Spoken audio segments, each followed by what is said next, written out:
ध्यान आजकल की बहुत बहुत ज़्यादा बड़ी ज़रूरत और आवश्यकता बन गई है, क्योंकि लॉकडाउन में एक दूसरे के ऊपर ही फ्रस्ट्रेशंस निकल रही हैं। ओशो के जो मेडिटेशन के तरीके हैं, टेक्निक्स हैं, वो आजकल के मॉडर्न पर्सन के लिए ही बनाए गए हैं। आप 5 मिनट के छोटे छोटे ध्यान कर सकते हैं जो हर रोज़ की ज़िंदगी में आपके लिए बहुत ही ज़्यादा लाभदायक होंगे।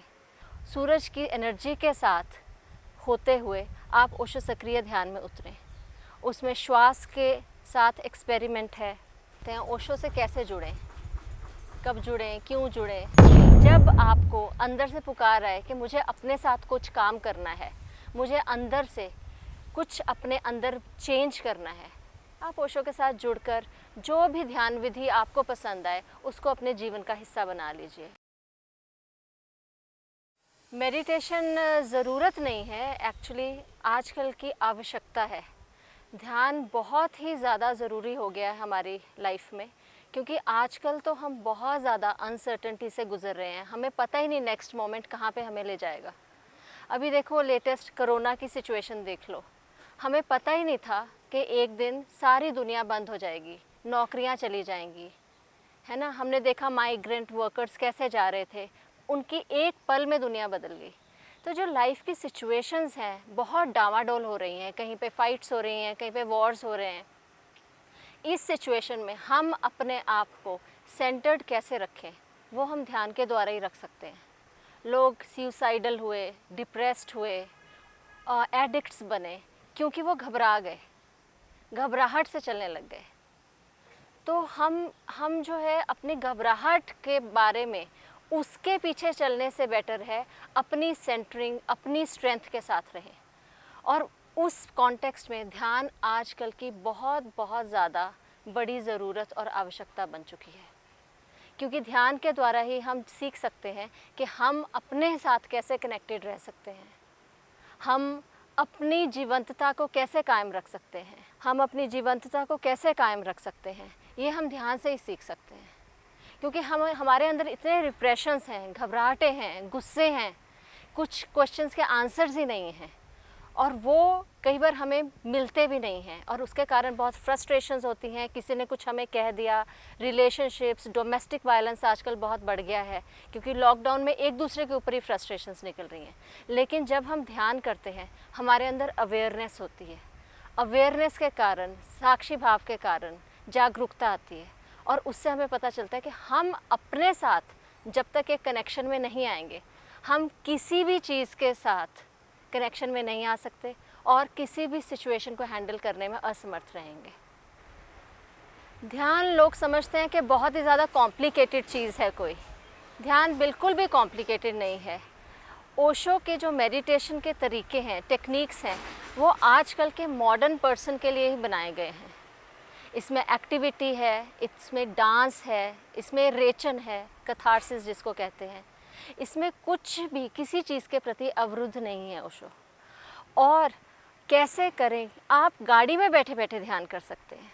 अगर आप साक्षी भाव लाते हैं, अपने आप को बिल्कुल छोड़ सकते हैं, वहाँ पर आप गाड़ी में बैठे बैठे ध्यान कर सकते हैं। आप 5 मिनट के छोटे छोटे ध्यान कर सकते हैं जो हर रोज़ की ज़िंदगी में आपके लिए बहुत ही ज़्यादा लाभदायक होंगे। लेकिन एक जो ध्यान है जो बहुत इम्पॉर्टेंट है आजकल के जनरेशन के लिए, वो है ओशो सक्रिय ध्यान, ओशो डायनामिक मेडिटेशन।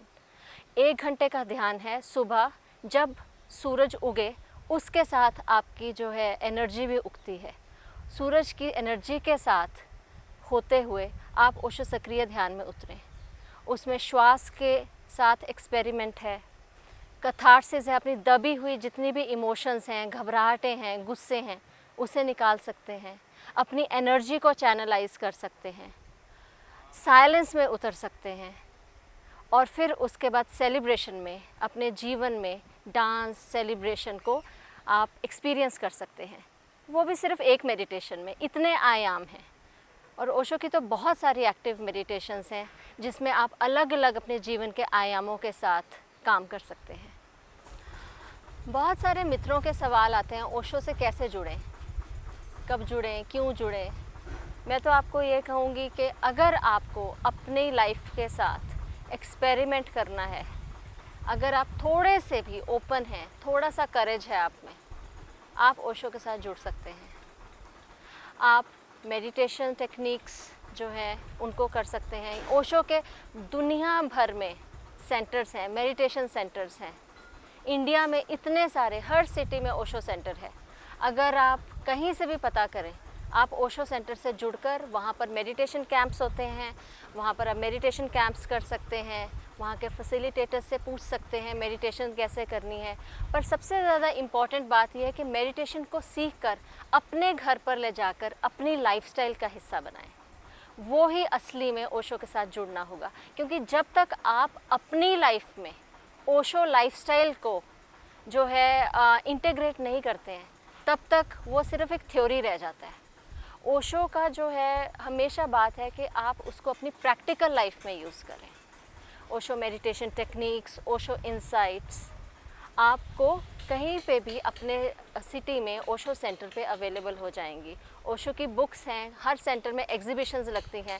आप ओशो ग्लिम्प्स बुक शॉप्स, अगर आप ऑनलाइन देखेंगे, गूगल करेंगे ओशो ग्लिम्प्स बुक शॉप्स, आपको अपनी सिटी में बिल्कुल जहाँ पे भी बुक शॉप्स हैं, सेंटर्स हैं, उसकी इन्फॉर्मेशन मिल जाएगी। आप osho.com पे जाएंगे, वहाँ पर आपको सारे दुनिया भर की सेंटर्स की इन्फॉर्मेशन मिल जाएगी। और फिर मुझसे ये सवाल आता है कि कब जुड़ें? कोई टाइम नहीं है। जब आपको अंदर से पुकार आए कि मुझे अपने साथ कुछ काम करना है, मुझे अंदर से कुछ अपने अंदर चेंज करना है, आप ओशो के साथ जुड़कर जो भी ध्यान विधि आपको पसंद आए उसको अपने जीवन का हिस्सा बना लीजिए। ओशो की तो बहुत सारी ध्यान विधियाँ हैं, एक नहीं है। तो आप अलग अलग ध्यान विधियों के साथ एक्सपेरिमेंट करें, जो ध्यान विधि आपको बेस्ट लगे उसको अपने लाइफस्टाइल का हिस्सा बना लीजिए। ओशो डायनामिक ध्यान को ज़रूर कीजिए, ये इस समय की बहुत बड़ी ज़रूरत है।